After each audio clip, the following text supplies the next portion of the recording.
I'm Brigadier Advitya Madan. Today, let's decode as to why Pakistan's relations with Afghanistan have got strained in the recent past.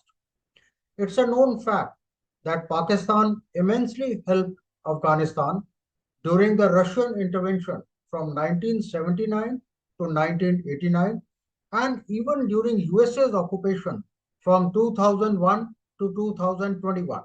Then what has gone wrong now? First, the backdrop is important. Earlier, there was monarchy ruled by Zahir Shah from 1933 to 1973.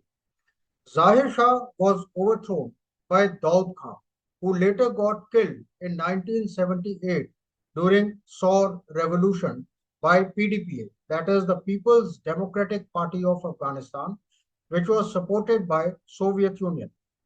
From 1979 onwards, many factions of Mujahideens they kept fighting Soviets till 1989, when Russians were forced to vacate Afghanistan.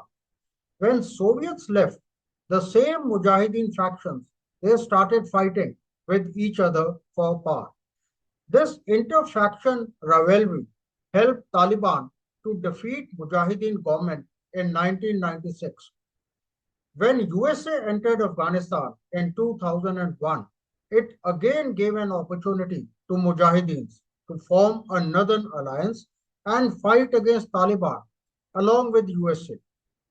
USA was able to topple Taliban, but the conflict continued for 20 years.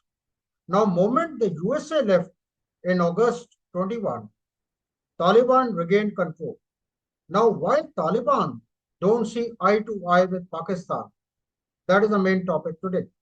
There are five major reasons. First, the major current issue is of TTP. That is, Tehreek-e-Taliban is operating from Afghanistan because many TTP fighters, they are ethnically Pashtuns with their families and relatives living in Afghanistan. In fact, the seeds of this major bone of contention was laid in 2018, when Pakistan did away with the tribal agencies in Khyber Pakhtunkhwa. The second reason is the 2640-kilometer Durand border or Durand line. It is never recognized by Taliban.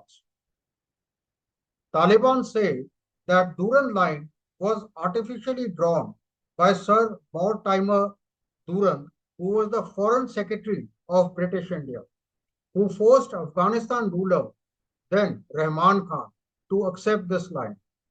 This line divided Pashtuns over both the sides in 1893. That is the Taliban's contention.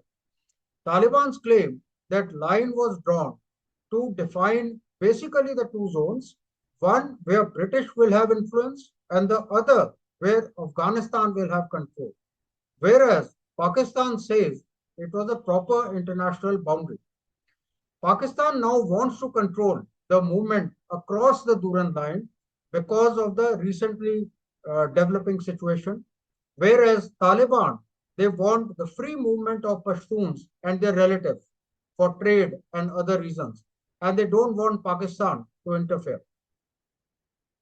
The third reason is that of late, Taliban have started reaching out to other countries in the international arena, like their foreign minister Mutaki visited India in the recent past, or Afghanistan recently developing relations with China and Iran for strategic reasons. This has reduced Pakistan's leverage over Afghanistan, which it had in the past. The fourth reason is that of late, Pakistan has started deporting Afghanistan refugees back to Afghanistan, which has further worsened its relations with Afghanistan. The fifth reason, we all know that Afghanistan is a landlocked country, making its trade routes very limited and all the more important. Pakistan has started hurting the Afghanistan's economy by blocking trade from four places. First, there are two land crossings. One is in the north, that is Torkham crossing in Khyber Pakhtunkhwa, and the second one is in the south, that is the Chaman crossing located in Baluchistan. Pakistan has also stopped the trade and entry of goods to Afghanistan via Karachi port. This was the third entry route. And the fourth entry route, which was more applicable in olden days, the trade from India was through Wagah border via Pakistan, which now remains closed for many years now. This has choked the flow of goods to Afghanistan, affecting the Afghanistan economy in a very, very big way. Pakistan also feels that Taliban's are very ungrateful to them, despite of Pakistan hosting many refugees during the Soviet and USA occupation. But Afghans are no foolish. They know that the Pakistan's real reasons of supporting them, all what Pakistan then wanted was the strategic depth from Afghanistan against India. Pakistan supported Mujahideen as Pakistan wanted to appease USA for their economy and military aid. And lastly, Pakistan wanted a pro-Pakistan government in Afghanistan. Thank you and subscribe to my To The Point channel to keep you updated on the geopolitics.